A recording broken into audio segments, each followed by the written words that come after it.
ايه ده؟ لا بجد، يعني ايه الشقة والتعب اللي احنا شفناه في اول 90 دقيقة ده؟ انا عملت الفيديو ده بعد اول 90 دقيقة، ايا كان بقى الماتش يخلص على ايه، ضربات جزاء ولا حد هيجيب جول في التاني، او هم يعني لو هيجيبوا فينا جول في التالت او الرابع. لا بس بجد ده انا بنهج، يعني انا لو بلعب معاهم مش هتعب كده. وبعدين بجد يعني هو الحكم اللي هو الهندوراسي ده كان بجد بيشوف كل ده في الفار ايه؟ ربع ساعه بيشوف الكره في الفار، ما ايده الاتنين في ظهر عمر فايد كده اهو، ايده الاتنين بيديله بالقفا. عاوز ايه؟ عاوز ايه يعني؟ بجد هو انت. وبعدين هو المعلق عمال يقول له يا باشا هو انت مش صفرت؟ انت مش صفرت خلاص ان هي فاول، راجع للفار ليه؟ ما هو انت مش فاول.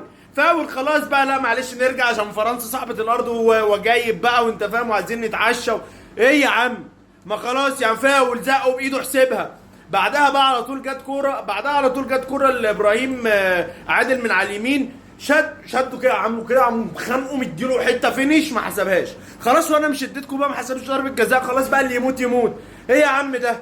بجد والله ماتش متعب جدا، ماتش متعب. اول 90 دقيقه يعني، مش الماتش، ما اعرفش لسه الماتش يخلص، بس اول 90 دقيقه ده رعب. بعدين واحنا لو هنتكلم في الماتش ده فهو مفيش حاجه نتكلم فيها تقريبا غير الشوط الاول اللي احنا لعبنا كوره شويه، يعني احنا مسكنا الكوره في نص الشوط الاول، بقينا ماسكين كوره وبنلعب من على اليمين شويه ومن على الشمال شويه وكان لنا منظر. مش الشوط الثاني مفيش يا باشا. الشوط الثاني احنا واقفين، يعني عارف انت الفرقه اللي بتقف في نص ملعبها؟ طب عارف الفرقه اللي بتقف في تلت ملعبها؟ طب عارف بقى الفرقه اللي بتقف جوه الجون؟ احنا دي، احنا الفرقه اللي كنا واقفين جوه. احنا كنا بنلعب النهارده بخطه 10 او 5-5. احنا نقف ندافع، بس احنا بندافع من 6 يارده بتاعتنا.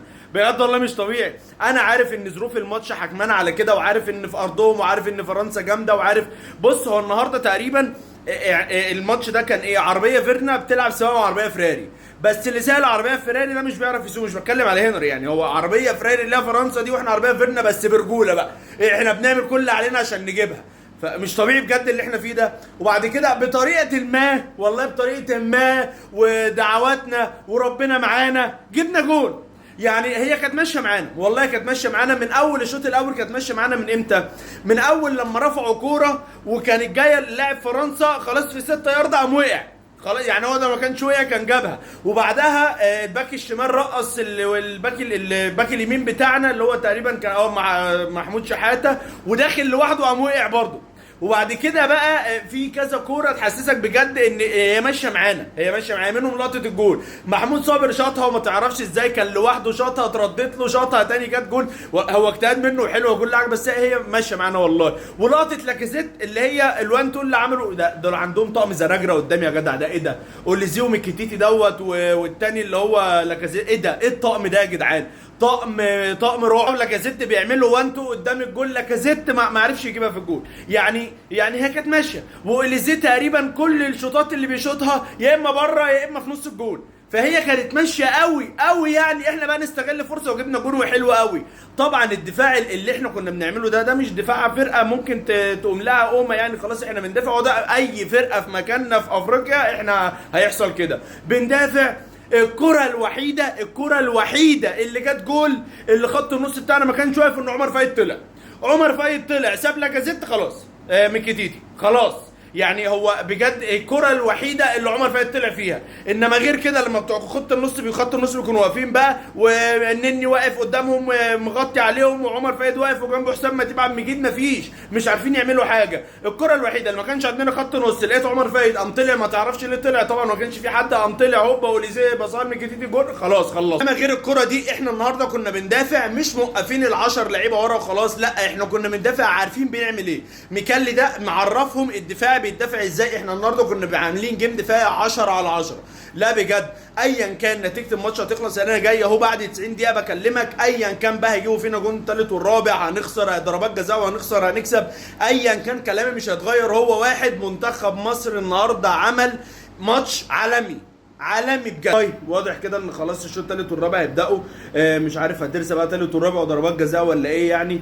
نرجع لكم بعد الماتش يخلص، واتمنى نرجع واحنا كسبانين. جاي بعد الشوط الاضافي الاول اللي هو الشوط الثالث، يعني اقول لك ان تقريبا كده مفيش امل بجد. يعني لا خلينا واقعيين، يعني انا مش فاهم، هو الحكم ده هو احنا واكلين ورث امه يعني بجد؟ هو احنا ضاحكين عليه ناصبين عليه في ارض في البلد، ولا احنا قاطعين صباعه الصغير، ولا احنا خاطفين ابنه؟ ماله في ايه يعني؟ بيدي انذار لعمر فايد في اخر الشوط الثاني عشان اعترض، واصلا طلع عمر فايد عنده حق ان هو فاول وما لغاش الانذار، ماشي. تديله اول الشوط الثالث على طول انذار تاني يعني عادي يعني، ما كانتش مستاهله قوي يعني عشان تديله طرد. لعبنا الباشا 10 لعيبه اللي هو بيعمل احلى وجايب مع فرنسا، اللي هو معلش اصل انا ما اقدرش احسب ضربه الجزاء ضربه جزاء، اصل هو زقه بس هعوضها لكم بقى وهطردوا لكم الشوط الثالث. والحاج ماتيتا، حاج ماتيتا مش فاهم بيلعب بغل قوي، بيجيب الجون الثاني لفرنسا. بجد ولا مش عارف اقول ايه بجد والله. يعني انا شايف ان منتخب مصر عامل كل اللي عليه وزياده قوي قوي قوي قوي، وللاسف بعد ما جاب الجول وعمر فؤاد اتطرد، ابراهيم عادل طلع وبقينا بنلعب يعني خلاص مع في زيزو قدام لوحده مع بلال المظهر يعني. يعيشوا بقى، اجروا يا باشا في الفدانين بقى. فانا بقول لك يعني نسبه ان احنا هنتعادل لا تتعدى ال 5%. خلينا واقعيين، الشوط الرابع جاي اهو، مفيش يعني هنجيب جول بمين؟ زيزو لوحده قدامه بلال المظهر، خلاص مفيش ابراهيم عادل، مفيش اي حد، خلاص احنا بنلعب لوحدنا ومعنويات في الارض و10 لعيبه. ف الوضع صعب، والحكم بجد الحكم وحش، والظروف كلها ضدنا، الظروف كلها بجد ضدنا. لو في حاجه يعني اتمناها قبل الشوط الرابع يعني ما يخشش فينا جوال، لو ما عرفناش احنا نجيب جوال يعني، لو ما تعادلناش بقت 2-2 يا ريت ما تبقاش ولا 3 ولا 4 ولا يعني حلوه قوي 2-1 كده شكلها جميل، احسن من 3 و4. هو ده الشوط الرابع اللي احنا المفروض نرجع فيه مع الحكم ده. يعني الحكم ده اللي حسب تقريبا 5-6 فاولات في نفس الثانيه لفرنسا، كل ما حد يتلمس فاول، كل ما ده انت لو جوز خليتهم يا راجل مش هتعمل كده.